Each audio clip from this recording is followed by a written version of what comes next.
Hey friends, welcome back to the show. Hi Paul, it's good to see you. I've been away for a while, moving, getting internet up, and now we're settled and stoked. And then the Pope goes and drops a whole new document, and so we have to just stop everything and talk about it. It's called Dignitas Infinita, which means infinite dignity, I think. So why are we talking about this document, and how is this conversation going to go today? Yeah, so we're talking about this, and I'll explain more about what the document is and the background of it, but it's about the infinite dignity of the human person. We're talking about it because it's a new teaching document from Rome, so I think it's important to talk about. And I personally valued it a lot. It also ties into all of our discussions about Catholic social teaching that we've had on this podcast. And I mean, we shared it last week, an old episode where we talked specifically about the infinite dignity of the human person. So this is a continuing development and deepening of the Church's understanding of human dignity. So how this discussion is going to go is we're going to spend a decent amount of time, like kind of objectively, this is what's in the document, here's some of the key beats, and then share some of my positive and more critical reactions to it. All right. Great. Thanks for the outline, Paul. And I confess, looking at your notes, like probably half of the people who are watching this, we have not yet read the document. We've known that it's been out there. We've seen the tweets and the reactions. So I'm looking forward to just sitting back and going through the key points with you to have your take on it, your sense of awareness on it, but then your reactions at the end. Now, before we get into all of that, we get into the actual show. You've actually got another special workshop coming up. So can you share with us what that's about? Yeah, as I mentioned last week on the podcast, I've a couple of things. I guess first maybe to mention, this is our final episode of this season, which just flew by. And I'm in a period of transition with graduating and then waiting for my counseling license from the state and starting a job. So I don't know when we're going to have the next season, but I very much anticipate having another season. Just not sure how much of a break in between then. But in that break, I have a couple of projects going on that I wanted to tell people about. So one is I have a new workshop starting next month titled I Myself Will Shepherd My Sheep, a workshop for recognizing, preventing, and responding to spiritual abuse in the church. For my counseling internship, I led a 4-week group about spiritual abuse in Christian spaces, and that went really fantastic. It was based largely off of the research that I did on a research article I wrote a couple of years ago about spiritual abuse that we've talked about. So I decided to expand that group into a 5-part workshop, but specifically about spiritual abuse and abuse of conscience in the Catholic Church. So I have about a month to 6 weeks or so of limbo in between graduating and my state giving me my counseling license. So I decided to run it then. So the workshop is for anyone trying to understand and heal from experiences of spiritual abuse in the church. It's for clergy and lay leaders interested in safeguarding their communities from spiritual abuse and abuse of conscience. And it's for therapists who are working with clients who have been spiritually abused. It'll help anyone participating in it to recognize and prevent spiritual abuse in the church and in their local communities, to know the symptoms of spiritual abuse, religious trauma, and moral injury, and to respond well to individuals who've been spiritually abused, and to respond in your community to help change the structures that may be promoting or preventing abuse in your community. So the workshop will be held virtually starting on May 15th, Wednesday, May 15th. It's $125 to attend. Go to PopeFrancisGeneration.com to get to the registration, and we'll link to that in the show notes. And it's an online workshop? Yep, online workshop. Perfect. And then the other thing is I have a Catholic social teaching retreat. It's a day-long retreat focused on the 4 principles of Catholic social teaching. I've led this retreat in parishes in West Virginia and Tennessee. And during this election year, if you're looking for an event for your parish or your community to help folks understand and pray with the Church's social teaching, to be more informed and guided by what the Holy Spirit is saying to us about social issues, check out my Life is Christ Catholic Social Teaching Retreat. I do travel. I love to travel to lead these retreats. So that link will be in the show notes as well. Excellent. Okay, so there you go, friends. Check the show notes for 2 upcoming workshops with Paul.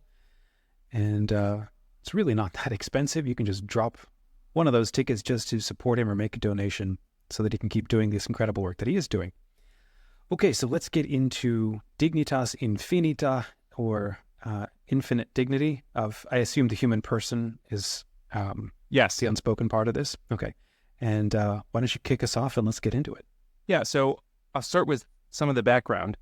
So it was published on April 8th by the Dicastery for the Doctrine of the Faith, or the DDF, which is formerly the Congregation for the Doctrine of the Faith, which is the doctrine office of the church.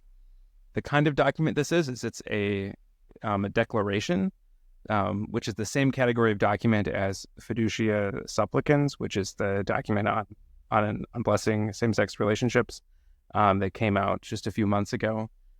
It's approved and signed by the Pope, so it's a part of his ordinary magisterium. So it is not written by the Pope, and it's not promulgated as it's not a papal document. Mm-hmm. But because it comes from the Doctrine office, and because it's approved and signed by the Pope, it's still a part of his ordinary magisterium. It's not that long. It's about 20 pages, 66 paragraphs, very readable. It's a little bit dense, not terrible. It's very readable in a setting or two, and I encourage everyone to do that. The head of the DDF, Cardinal Fernandez, he introduced the document, saying that it's 5 years in the making, and that it went through several drafts during that time. My impression from his introduction was that part of the reason it went through so many drafts was the Pope wanted it to better reflect his encyclical Fratelli Tutti that came out in 2020. And I got the impression that this can kind of be seen as a companion text to Fratelli Tutti, obviously much shorter, but it unpacks some teachings that Francis kind of throws out there in Fratelli Tutti, and it kind of gives a little bit more like theological background to those.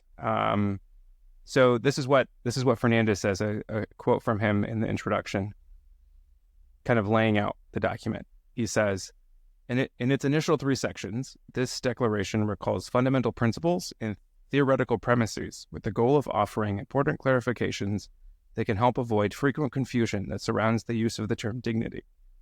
The 4th section prevents some current and problematic situations in which the immense and inalienable dignity due to every human being is not sufficiently recognized. The Church sees the condemnation of these grave and current violations of human dignity as a necessary measure, as she sustains the deep conviction that we cannot separate faith from the defense of human dignity, evangelization from the promotion of a dignified life, and spirituality from a commitment to the dignity of every human being. Although not comprehensive, the topics discussed in this declaration are selected to illuminate the different facets of human dignity that might be obscured in many people's consciousness. Some topics may resonate more with some sectors of society than others. Nevertheless, all of them strike us as being necessary because taken together, they help us recognize the harmony and richness of the thought about human dignity that flows from the gospel. So that's Fernandez, who I assume is probably the key drafter, or one of the key drafters of this document. Kind of his assessment of, this is what this document's doing, this is what it's for. Okay. Any questions so far? No, let's get into it. Like I said, there's probably a bunch of us who haven't read the thing and are dimly aware of it, and that's me. So I'm grateful that we're taking a moment to sit down and think through, like I said, your take on some of these major points, and then go out and grab a copy and actually do the reading. Yeah. So I'll hit on some of the key themes from the body of the text. So the first paragraph is wonderful. And I see it as kind of the thesis of the document, and it lays out 4 claims that the document continues to unpack throughout. So I'll read that first paragraph and kind of pause and point out the point that it's making. So the document begins, every human person possesses an infinite dignity, inalienably grounded in his or her very being, which prevails in and beyond every circumstance, state, or situation the person may encounter. So this is a huge statement. This is a huge proposition that the church is making, that every person is infinite dignity. That first paragraph continues. This principle, which is fully recognizable even by reason alone, underlies the primacy of the human person and protection of human rights. So the document makes the claim that this can be recognized through human reason without the light of revelation, and that it is the foundation of this concept of human rights that we have. The document continues, in the light of revelation, the church resolutely reiterates and confirms the ontological dignity of the human person, created in the image and likeness of God and redeemed in Jesus Christ. So, well, we can recognize this dignity apart from revelation. Revelation repeatedly reaffirms and establishes this dignity from a Christian perspective. And then that first paragraph ends by saying, from this truth, the church draws the reasons for her commitment to the weak and those less endowed with power, always insisting on the primacy of the human person and the defense of his or her dignity beyond every circumstance. So here we see the church's doctrine that the poor and the powerless are to be given a preferential option. So I see those as breaking down this first paragraph. Those are kind of the four themes of the document that it unpacks. You made the point right at the beginning that this is a monumental claim. It's a massive thing to be making a statement. And I'm just kind of curious, like, why? Because maybe it's just how I was brought up, but it seems like totally normal to be thinking like this. This kind of language hasn't been used in the past. So, and this is jumping ahead a little bit. This is one of the things I loved about this document, is that it just leaned into this idea of the infinite dignity of the human person. So, like, I grew up, as we've talked about on many podcasts, conservative Catholic, very involved in the pro-life movement. And this type of language of the infinite dignity of the human person would have been commonplace and was commonplace. So much so that when I was working as a catechist, I would use this vocabulary. And this was several years ago now. I had someone who was in a leadership position over me. He corrected me and said, no, the church doesn't teach infinite dignity. We should use immeasurable dignity instead. And I personally didn't like that, because I like the prophetic language of infinite, because it really cuts to the heart of the human tendency to want to calculate human worth and to measure, well, this seems like splitting hairs, like just that that pushback, immeasurable versus infinite. Like, yeah. So the thing I like about infinite is there's a mysteriousness to it, right? I probably shared this before on the podcast. So in math, and I was having this conversation with my fifth grade son several months ago. And this is about as mathy as I get. So, and I'll probably even get this wrong, but if you take the set of individual numbers, 1, 2, 3, 4, 5, 6, 7, 8, 9, to infinity, take the set of all those numbers, how big is that set? It's infinite, because you can always add one more. So let's say you take the set of numbers that count by 5, 10, 15, 20, 25, 30, 35, etc. How big is that set? But it's also infinite. Which set has more numbers? Intuitively, we want to say, well, the first one does, because it's counting by ones, and the second one's counting by fives. But the answer is they both have the same amount, the same numbers in it. They're both the same size, right? Because they both go on to infinity. There's a mysteriousness about infinity. Yeah. And we're watching something that was talking about how computer science works and how computers are put together, and how they'll talk about smaller and larger infinities exactly in that way, because certain ways that you bunch numbers, I can't actually make sense of the logic of it, but there's an initial sense where, that begins to make sense, and then it falls apart. Yeah. But actual computing is built on this concept of like larger and smaller infinities. But I think that we have a tendency to make moral calculations, to be like, to be like Spock in Star Trek, that the lives of the many are worth more than the lives of the few. But to say that every person has infinite dignity says, no, we cannot make those kind of calculations. Yeah. In any case, so that person kind of confronted me about using the language of infinite. And when I looked, I couldn't find a magisterial document at the time that used that language. So I kind of backed off from it. But in Evangelii Gaudium, I believe, so right at the beginning of his pontificate, Pope Francis used the language of infinite dignity, the human person, drawing from one papal speech from John Paul II, kind of an obscure speech.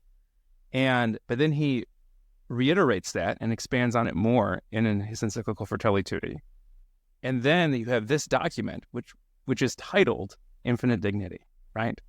So the church is like leaning into, in Lumen Gentium 25, it says that that the way that we measure the assent that we owe a particular teaching includes the manner of speaking and the frequent repetition of that teaching.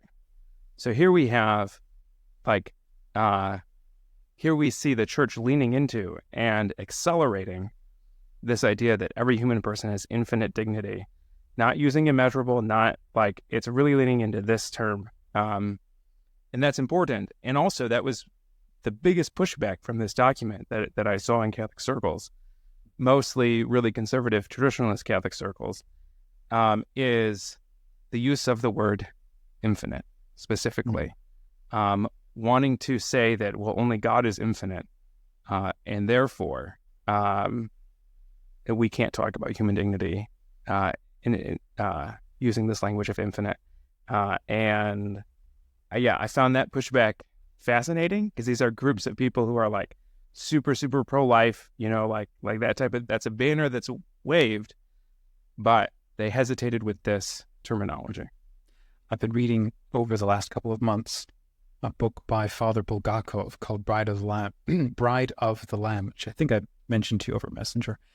And he is not rabid, that's a silly word, but he is insistent, I should say, on this point, the difference between eternal and infinite. And that infinite is a matter of time, but eternity is something that exists beyond time. Time exists within infinity. So it's not accurate to even say that God is infinite. We are called into infinity, you could say. We participate in eternity, but God himself exists in eternity, which is not the same thing as unending time. Yeah, and so my conceptualization is that the use of the word infinite to describe human dignity is to say that it's like not graspable in time. There is no point at which it does not happen. Yeah, exactly. So it transcends our material measurements, but eternal transcends even that, right? Eternal is like totally outside of space and time and matter altogether. And when we think about God as eternal, it's the not just outside, but the person who crafted space and time and matter to begin with. So there's definitely still a transcendence beyond infinity. When I think about it, these are just my conceptualization. Yeah. That's how I make those distinctions. Okay, so to unpack some of these ideas then, the DDF says that infinite dignity, when we talk about human dignity, it talks about like 4 levels or 4 distinct ways to talk about human dignity. The first and the most important is the human person's ontological dignity. It is that dignity, quote from the document, that belongs to the person as such, simply because he or she exists and is willed, created, and loved by God. Ontological dignity is indelible and remains valid beyond any circumstances in which the person may find themselves. So this is one of those words where I have to keep long pressing on Kindle. It's like, what does this mean again? And it comes down to It means of the nature of the being of the thing. Yes. Like because you are a human being at all, You have this infinite dignity. So this relates to how you exist and the fact that you exist at all. And that can never be lost. Yeah. That's the key thing. Okay. So the fourth way to understand the dignity, so you have ontological, and the second is moral dignity. And this refers to, again, quoting from the document, how people exercise their freedom. It continues that while people are endowed with conscience, they can always act against it.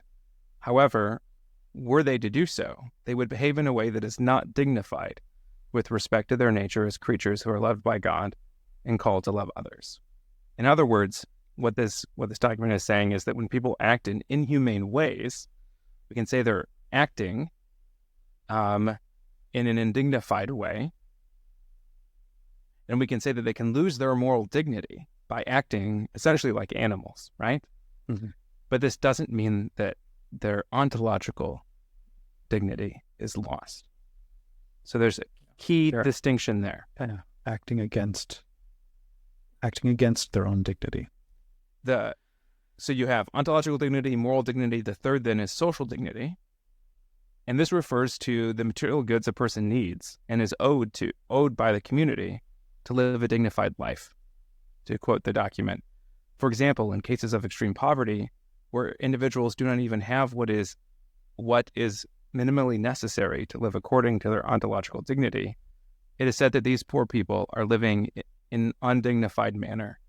This expression does not imply a judgment on those individuals, but highlights how the situation in which they are forced to live contradicts their inalienable dignity. So this is to say, if we're saying someone's living an undignified life, we're saying that their material needs are not being met in a way that matches their ontological dignity. But again, being poor and lacking these material goods doesn't impact your ontological dignity. In fact, your ontological dignity condemns the society in which you live for not giving you what is necessary, right, to live a dignified life. And then the fourth and final way of understanding dignity is existential dignity. And this is, to again quote the document, the type of dignity implied in the ever-increasing discussion about a dignified life and one that is not dignified. For instance, while some people may appear to lack nothing essential for life, for various reasons they may still struggle to live with peace, joy, and hope. In other situations, the presence of serious illnesses, violent family environments, pathological addictions, and other hardships may drive people to experience their life conditions as undignified.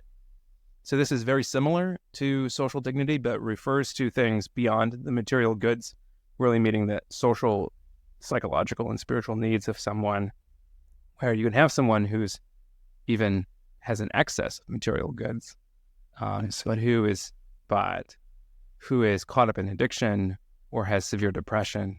We can still talk about or that they haven't been given the right interior toolkits or mental processes, or what do you call it, emotional, learning how to balance themselves emotionally. So you might be a billionaire but still have all kinds of psychological issues that could be addressed if you had the right therapy or training or something, but it's not obvious to you and you don't know what to do about it. So that would be an example of what you said, existential dignity, how you're existing apart from your social means is still deficient as well, through no fault of your own, perhaps. And again, that doesn't impact your ontological dignity, which is infinite. Okay. The second claim that the document makes is that the dignity of the human person is knowable through human reason, to quote the document, because human beings possess an intrinsic worth superior to that of material objects in contingent situations, and that this is a truth that corresponds to human nature apart from all cultural change. The document continues, this truth was reaffirmed authoritatively in the Universal Declaration of Human Rights issued by the United Nations General Assembly in December 1948. And then it kind of quotes the popes, because the church since then has always supported this Declaration of Human Rights. So it says, St. John Paul II defined this document as a milestone on the long and difficult path of the human race, and as one of the highest expressions of the human conscience.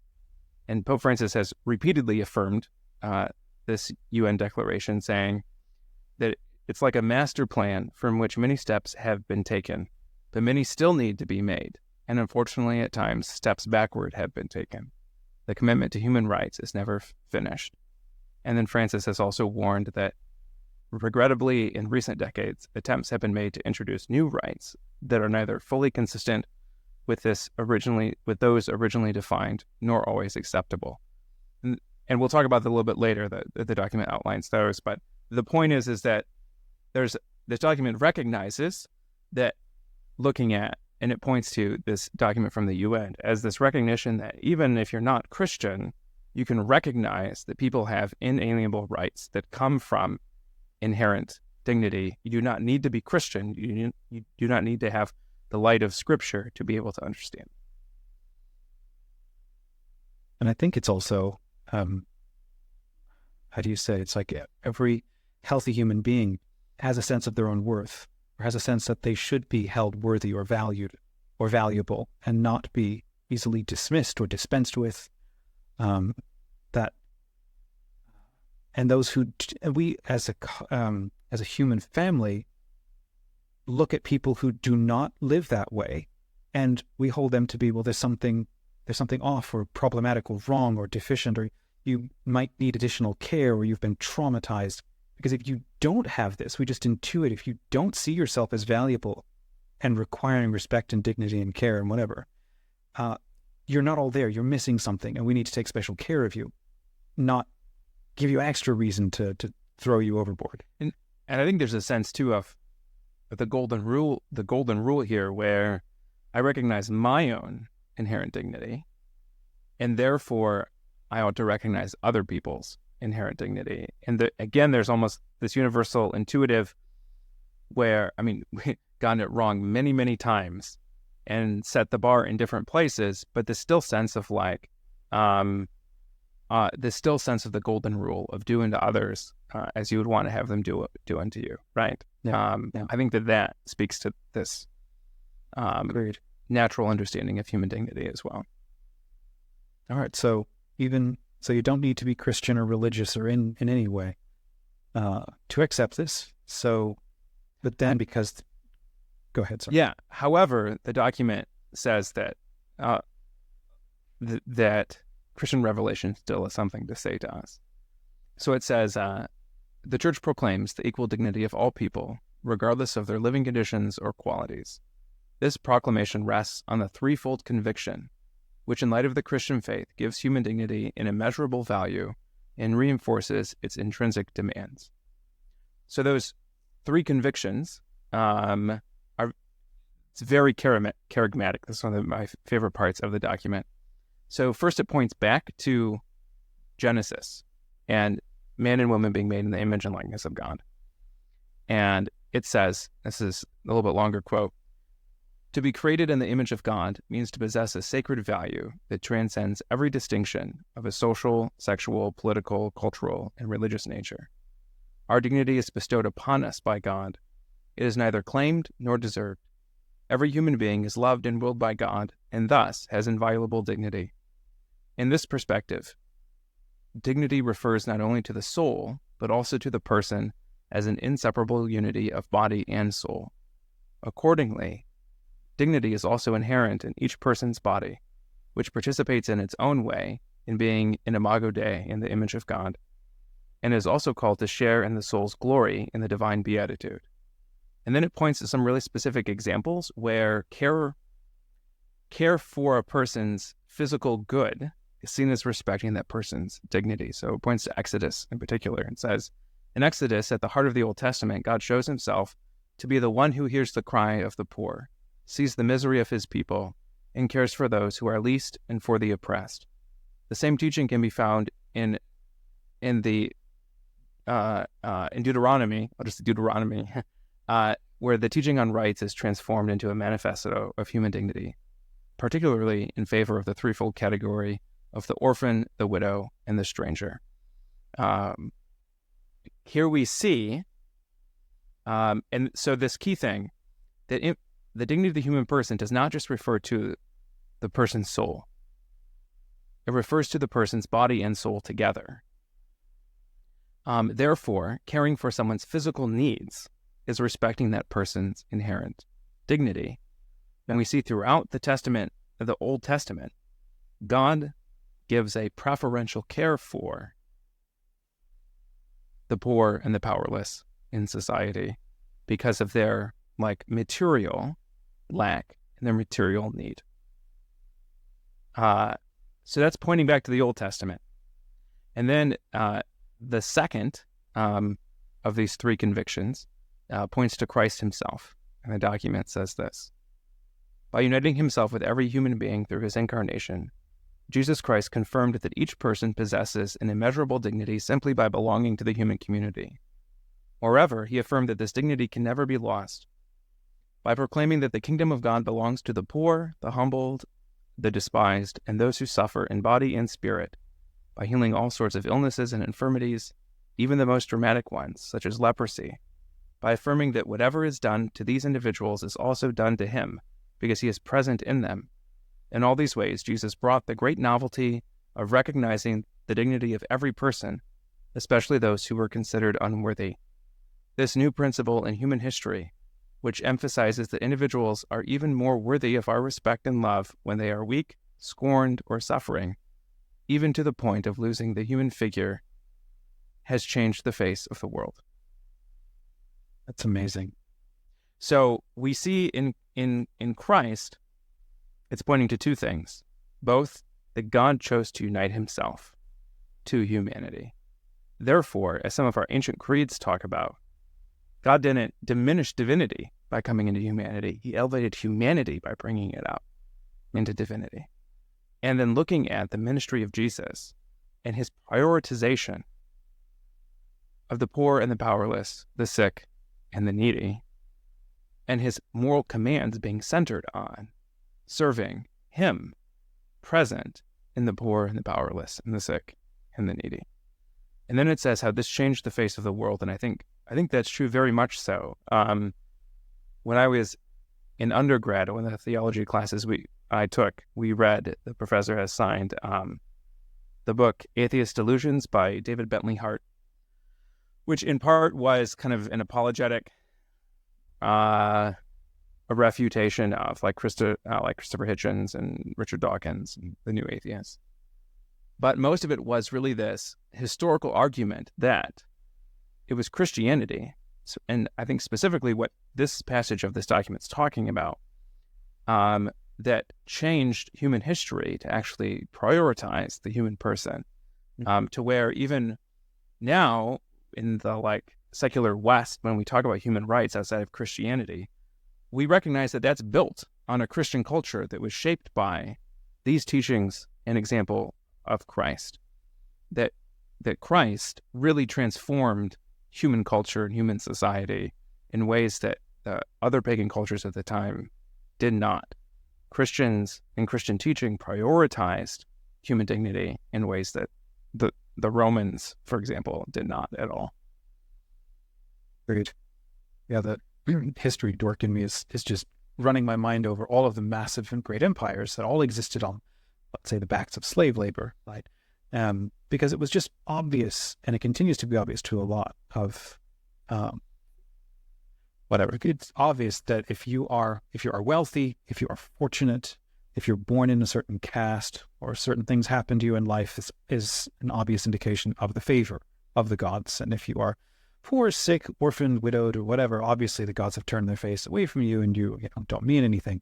And so you can just ignore, run them into the ground. And for Christ to show up as the voice of the high God, to come and say, you have an easier chance of getting into the kingdom than the Pharisees, who couldn't fit through an eye of a needle. And saying that by serving the poor, you're serving the God who created the universe. And it's taken, 2,000 years maybe for us to get to a point where non-Christian culture lionizes these virtues and points out where we're still deficient. It's a pretty phenomenal point to reach in human history, I think. Like it says right there, where was it? It's changed the face of the world. That's quite an amazing point. Yeah. So the third of these three things that the document's pointing to that Revelation illuminates about human dignity. So first, it pointed to the Old Testament, then it pointed to Christ, and now it points to really, I think, what we could call this age of the church. And it says this: after the creation and incarnation, Christ's resurrection reveals a further aspect of human dignity. Indeed, the dignity of man rests above all on the fact that he is called to communion with God, destined to last forever. So as a side note, what this paragraph is about is theosis. This is what it's talking about. So it continues. Thus, the dignity of this life is linked not only to its beginning, to the fact that it comes from God, but also to its final end, to its destiny of fellowship with God in knowledge and love of Him. In light of this truth, St. Irenaeus qualifies and completes his praise of man. The glory of God is indeed man living man, but the life of man consists in the vision of God. Consequently, the Church believes and affirms that all human beings, created in the image and likeness of God and recreated in the Son, who became man, was crucified and rose again, are called to grow under the action of the Holy Spirit, to reflect the glory of the Father in that same image, and to share in eternal life. So it isn't just a pointing ahead to an eschatology, it's a pointing to a present. The Holy Spirit is doing this in us today to make us more like Christ. So this is what Revelation, this document says, brings to the table in this discussion of human dignity.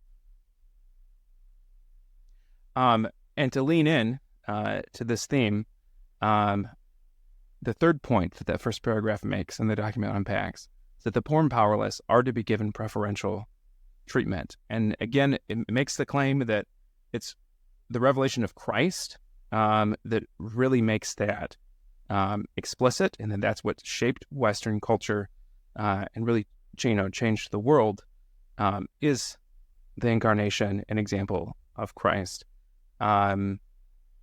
Anyways, so the document says this, pointing to Christ as the example for our obligation to prioritize the poor and the powerless.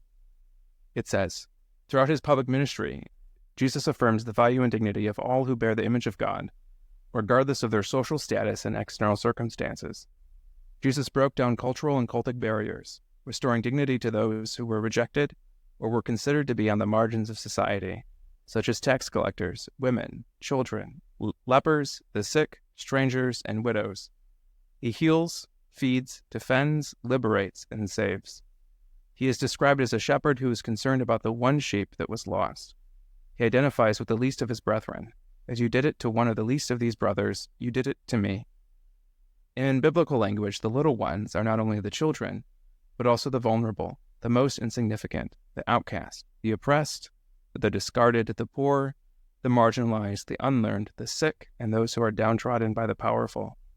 The glorious Christ will judge by the love of neighbor that consists in ministering to the hungry, the thirsty, the stranger, the naked, the sick, and the imprisoned, with whom he identifies. So again, this reiteration throughout the document that a key part of our understanding of the infinite dignity of every human person is this preferential vision for those who are poor and powerless. I've been talking a lot, Dominic. Any thoughts or questions so far? No, not really. I mean, for me, like I said, a lot of this just seems pretty like as it should be. And it's also, it just points out how clearly we have not yet lived it out. And so like I'm thinking like the points of pointing to the Old Testament and how even though those things are in there, there's a lot in the Old Testament. And in the sense that I don't think, how do I say, the pre-New Testament people knew how it all hung together.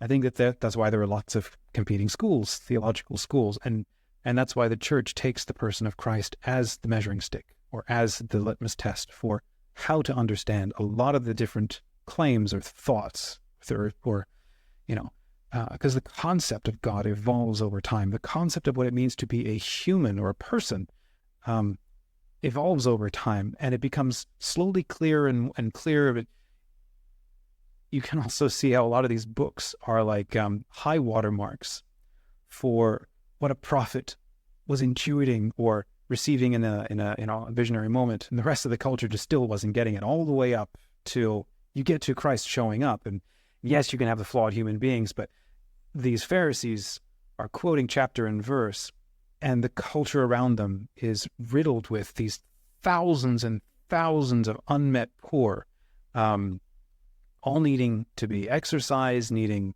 medical attention, traumatic care, and so on. So they had all of the verses, and they had none of the virtues that became healthy culture. Yeah, lived with these people. So even though it was all in there in the Old Testament, it needs to be lived out in a personal way. And Christ was the first to model that and then challenge us to champion that. Yeah, there's a couple different thoughts that come to mind there. One is, I think that teaching was very present. We see God's emphasis on taking care of, the poor, the widow, the orphan, and the foreigner. We see him reminding his people, remember how you were enslaved in Egypt. Don't do this to other people. God puts care for the poor next to idolatry as like the things you don't do. If you want to break my covenant, this is how you do it, right? Those two things are associated with each other. So it's there, right? The teaching's there. And I think the document, if I'm recalling correctly, calls the prophets of the Old Testament the consciences of the people of God. They were the voice of conscience. But something that's important that you were getting at is knowing the teaching isn't sufficient. We need Christ, not just to model it for us, which he does profoundly, but to give us his life, to give us the Holy Spirit so that we can actually live it out and see our own dignity and be able to live in a way to prioritize the dignity of others. We don't just need the teaching, we actually need the power to do it. And that's what Christ's resurrection gives us. That's what this document is really getting at. One funny thought that comes, well, it's not funny, but ancillary, corollary, whatever, from Greek culture, I think I remember, was Greeks always held a veneration for the stranger because they could entertain the gods unawares, and the gods would visit them under the guise of being humans. And in the Old Testament, we see pre-Christian world was like, well, it could be angels that we entertain unawares.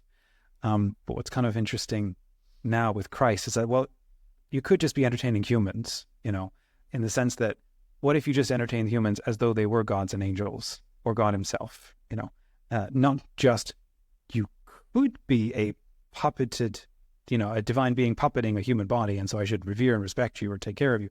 Like, no, what if you just actually treat them with an infinite dignity purely because they are human? Yeah, as I think it's in the Rule of St. Benedict, because like a welcoming people is a huge hospitality, is a huge part of the Benedictine charism of talking about welcoming the traveler as if the traveler is Christ. That's how we ought to treat them. To press on.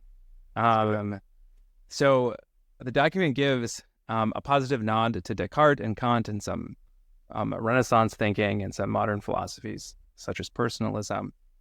The point, though, is it doesn't fully reject these early modern and contemporary philosophies, right? And it sees them as contributing to a contemporary understanding of human rights. Which I think is an extremely helpful way to, not that I would tell the Pope. That's a very helpful way to go about it. But for the rest of us, it's actually, I found it extremely helpful to look at ancient religions and a lot of modern philosophizing as they're building bricks. They're not meant to be taken in and of themselves. Each of them actually clarifies, points to something that then leads to another development, and they build on each other. A lot of these ancient religions, I see them very clearly building on each other, and modern philosophies do as well. Yeah, and there's a sense with modern philosophy too, where it came out of the Christian West, and like all the Enlightenment philosophers that came out of a Christian culture, and then helped like teach that Christian culture as well, right? There's this dialogue in there, which isn't a wholehearted, this isn't, a wholehearted embracing of these philosophies by the magisterium, but it's a recognition that like there's a Christian culture was not born an adult. It needed a lot of development and a lot of well-intentioned and maybe not well-intentioned conversations have contributed to the growth of how we understand things. Well, the document gives this positive nod. It kind of then gives like a critique, and it points to three areas where contemporary ideas of human rights and human dignity are insufficient, or kind of going off the path.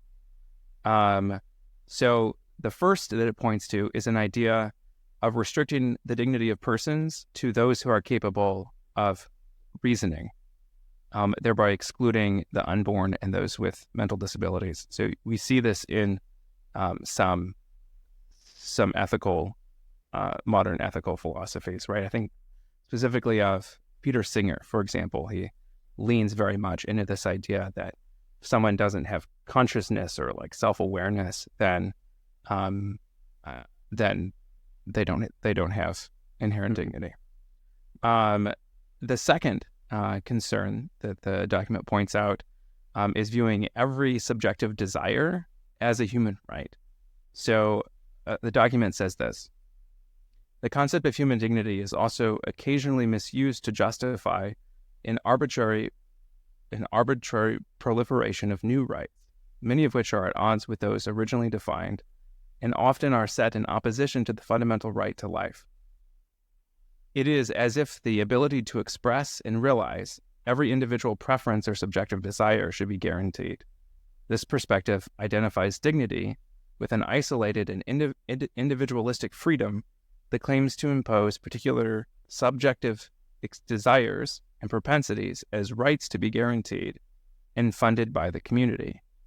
The document criticizes this as too individualistic and says, viewed through the lens of the relational character of the person, meaning the human beings are inherently relational creatures. It continues, human dignity helps to overcome the narrow perspective of a self-referential and individualistic freedom that claims to create its own values regardless of the objective norms of the good and of our relationship with other living beings. Indeed, there is an ever-growing risk of reducing human dignity to the ability to determine one's identity and future independently of others, without regard for one's membership in the human community.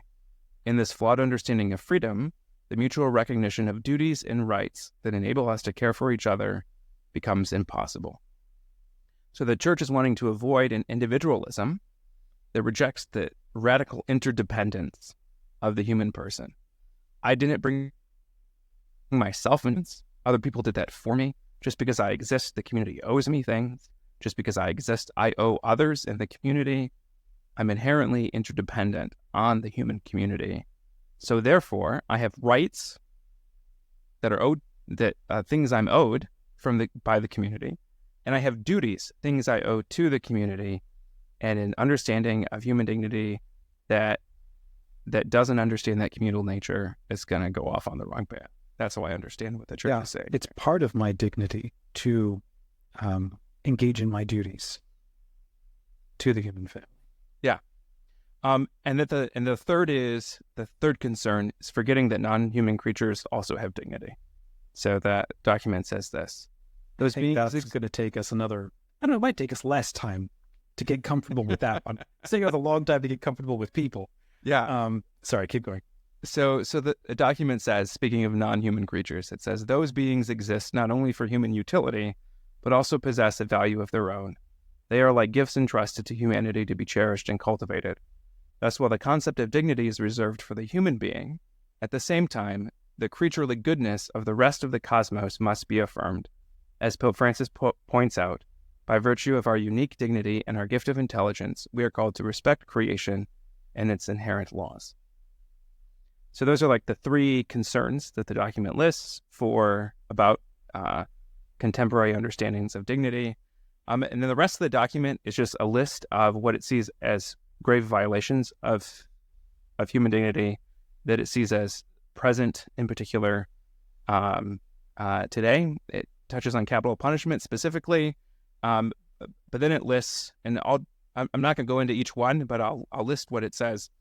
So it briefly discusses poverty, war, the suffering of migrants, human trafficking, sexual abuse, violence against women, abortion, surrogacy, euthanasia and assisted suicide, the marginalization of people with disabilities, gender theory, sex change, and digital violence as all grave offenses against human dignity. And most of those really are reiterations of what the church has already taught. There aren't any real developments in those except for maybe capital punishment, which I'll touch on in just a moment. So, all right, so let's get to your reactions then in the last part of the show here. It's just the part that, well, I'm kind of been looking forward to. So what is your take? You've got some positive and then some negative of your own thoughts. Yeah. So I already touched on one, and that is I really loved this document lead into this idea of infinite dignity. I really see that language as prophetic, like I said before, because it challenges our desire to calculate the value of human life and to make ends justify the means calculations. Mm-hmm. I think the word is mysterious and provocative and challenging in all the right ways it needs to be for our time. So personally, I really appreciated that. I loved in the introduction to the document how Cardinal Fernandez connected evangelization with social justice. Mm-hmm. I read it above, but I'll share the snippet. He says, the church sustains the deep conviction that we cannot separate faith from the defense of human dignity, evangelization from the promotion of a dignified life, and spirituality from a commitment to the dignity of every human being. You cannot separate those things. I love how that's just beautifully ecumenical in that sense. It's something we should be able to walk down the street to any human being we meet. Yeah. And be able to agree on this space, this bedrock. And it challenges a disembodied faith that wants to be like, I'm going to lean into my own like personal spirituality and personal relationship with God. And the church is really just about caring for souls. It's not really about, promoting social justice.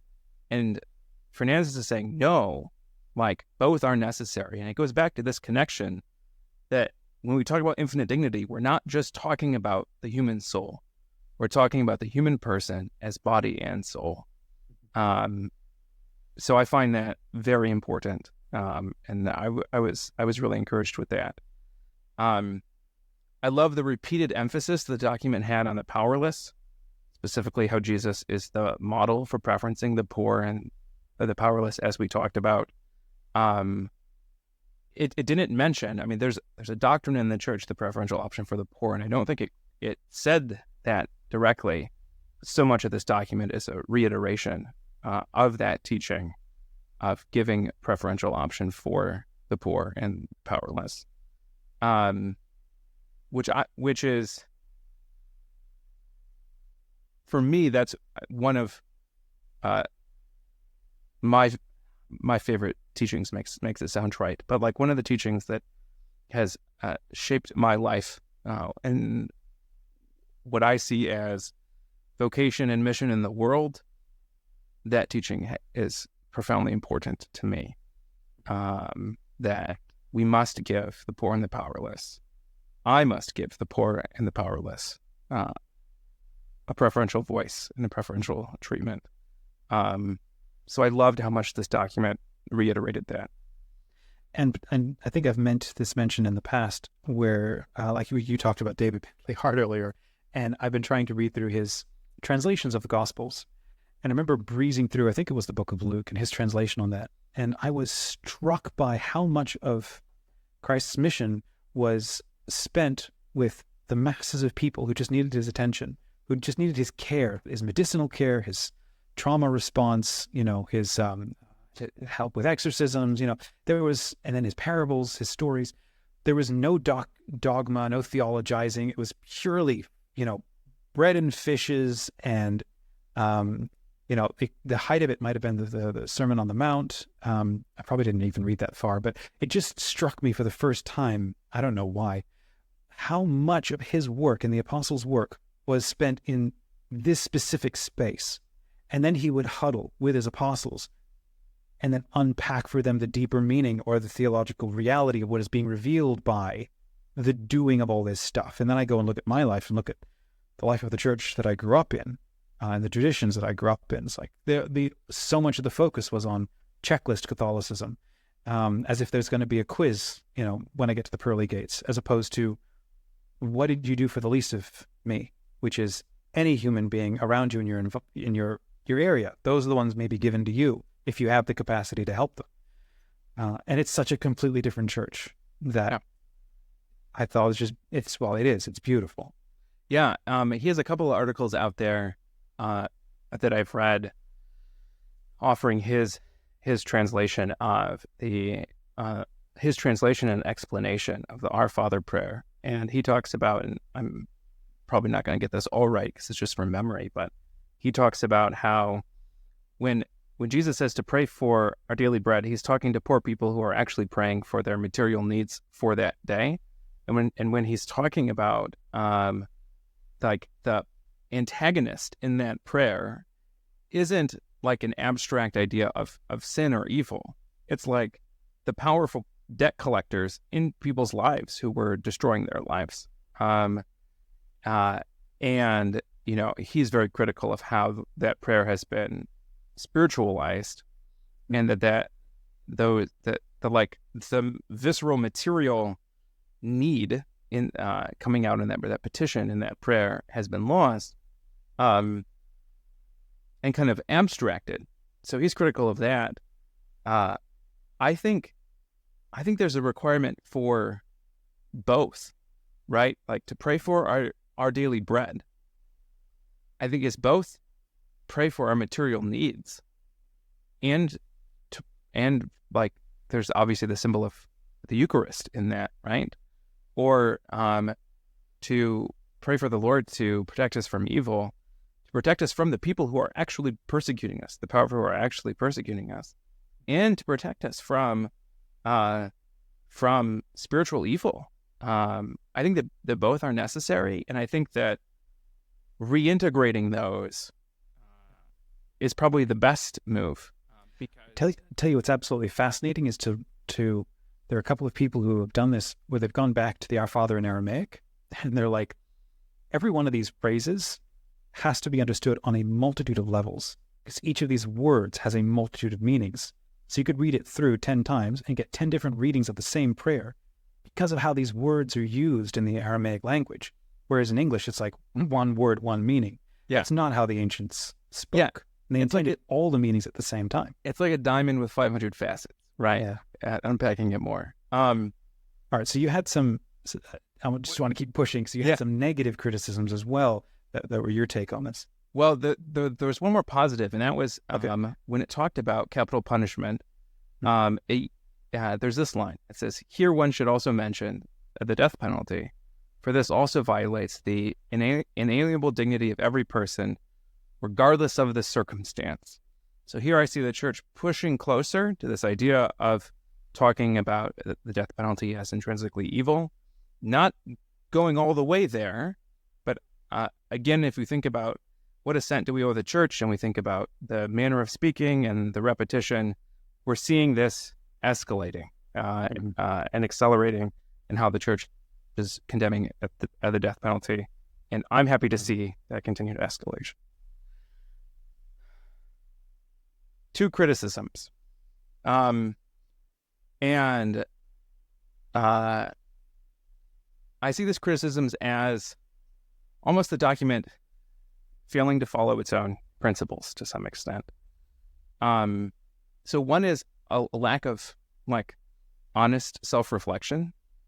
So I'm in the middle of reading Father Chris Kellerman's book titled "All Oppression Shall Cease: A History of Slavery, Abolitionism in the Catholic Church," where he kind of gives an outline of church's teaching and practice in slavery.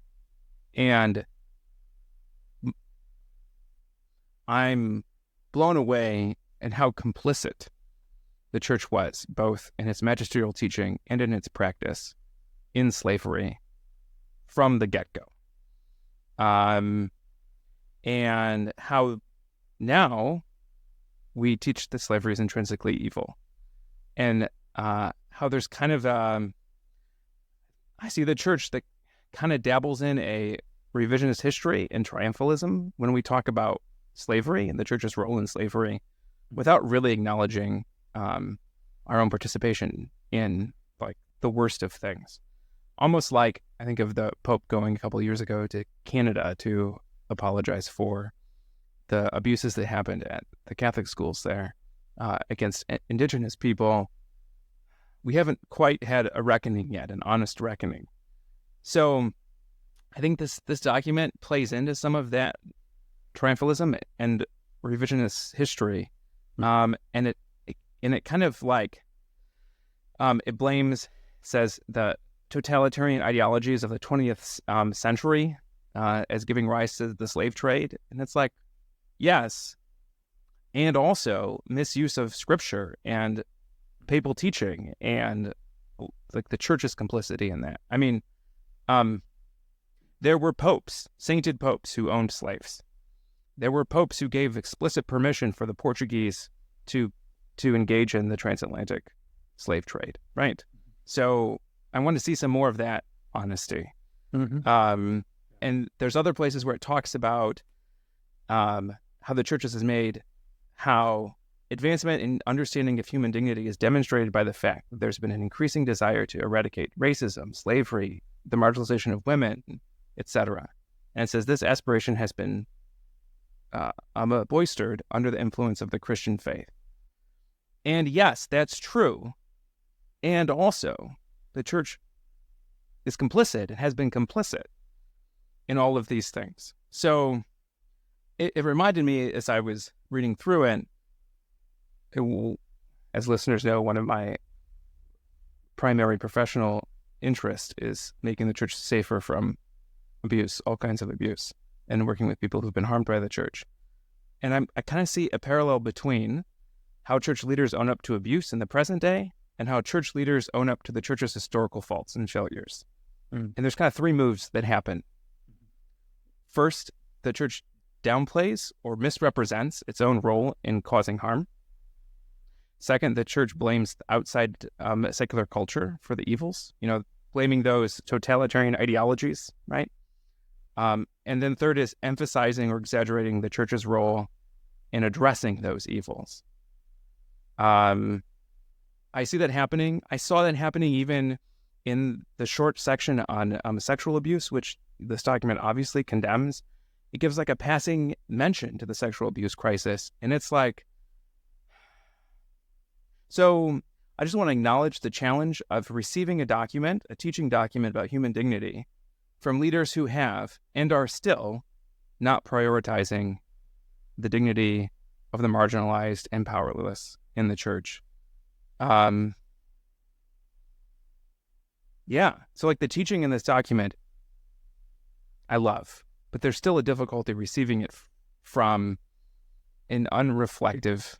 Yeah, it's hard to accept the truth from somebody who doesn't model it or have as credible a witness. And then you have to do the sticky work of detangling the truth from their witness. Yeah. Which is very hard to do sometimes. Yeah. My second criticism is I thought that the sections on gender theory and sex change were underdeveloped and not pastoral. It's been hinted at that these teachings are going to be included in this document, and I'm not surprised at all. I didn't expect a different conclusion than what this document came to, but I was disappointed, especially after this document had worked on for 5 years, that it lacked all of the nuance and pastoral qualities that are the hallmark of Francis's teaching. Okay, so he says this. Francis teaches this in Amoris Laetitia. He says, therefore, while clearly stating the church's teaching, pastors are to avoid judgments that do not take into account the complexity of various situations, and they are to be attentive by necessity to how people experience and endure distress because of their condition. And I think this document fails to do that with trans folks.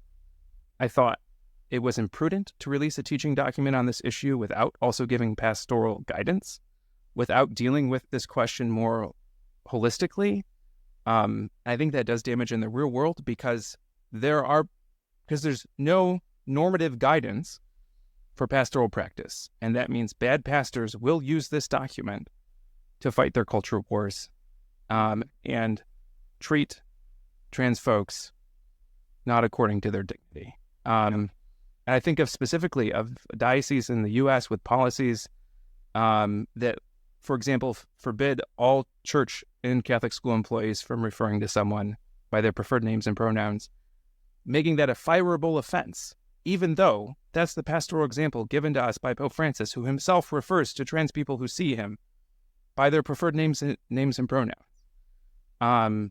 This document can and will be used to support such policies and create barriers for trans people from being welcomed, being able to participate in the church, and not having their dignity respected. So it's not a disagreement with the teaching, it's a disagreement in by not treating it more holistically and by not giving pastoral guidance.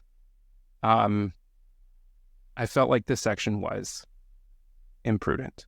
And I was personally disappointed in how these areas were presented. Those are my criticisms. Like I said, not necessarily of the teaching itself, but more how I felt like this document failed to live up to the Church's own understanding, the Church's own pastoral guidance. And to like your point about not owning up to her own or to the flaws of the church, I don't know how helpful this is, but I keep finding it helpful to,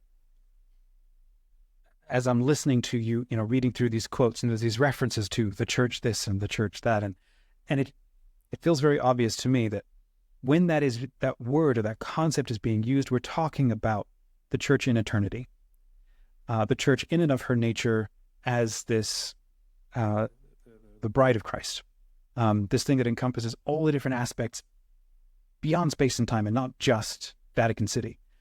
I think we're also talking about the church as the people of God, because even reading this book on slavery, there were prophetic voices that condemned, in Catholic voices that condemned the transatlantic slave trade, voices that in some cases were punished by the leadership in the church because of their voice. Right. But in that case, they were the golden thread, right? Yes. They were the church in that moment. And that's a powerful there's a thought. Where I was going was having a prelate like Fernandez in this document or others quoting this, but then associating the institutional church here in time and identifying it with, shall we say, the totality of the church outside of time, and saying, our track record is equal to that eternal church that exists, that is hidden with Christ since the foundation of the world, and that's not the same thing at all. And I don't think he's explicitly equating them, but I don't think he does. But we walk into a document like this, and then we get mad because, absolutely not. Vatican City and all the prelates we know and don't love or do love around the world, you don't have a track record like this. And to get up and say the church does, it's like, well, okay, let's just be clear. Yes, the eternal church, institutional hierarchical church, is still trying to get there because it's made up of all of us flawed folks. Yeah. I think we should probably wrap. First off, a massive thank you to you for going through this document. Not everybody knows how to get into something like this, and I think it's just very helpful to have it broken down. Someone can put this on 1.5 speed while they're washing dishes and get an overview of what this thing covers. And I appreciated your points at the end. I think they're very helpful. It's so very much worth reading. It is, like I said, there's points that are a little bit dense, but as even an introduction to Catholic social teaching, it's not going to get you all the way there, but it's going to get you a lot of the way there for understanding how the church understands human dignity and social justice.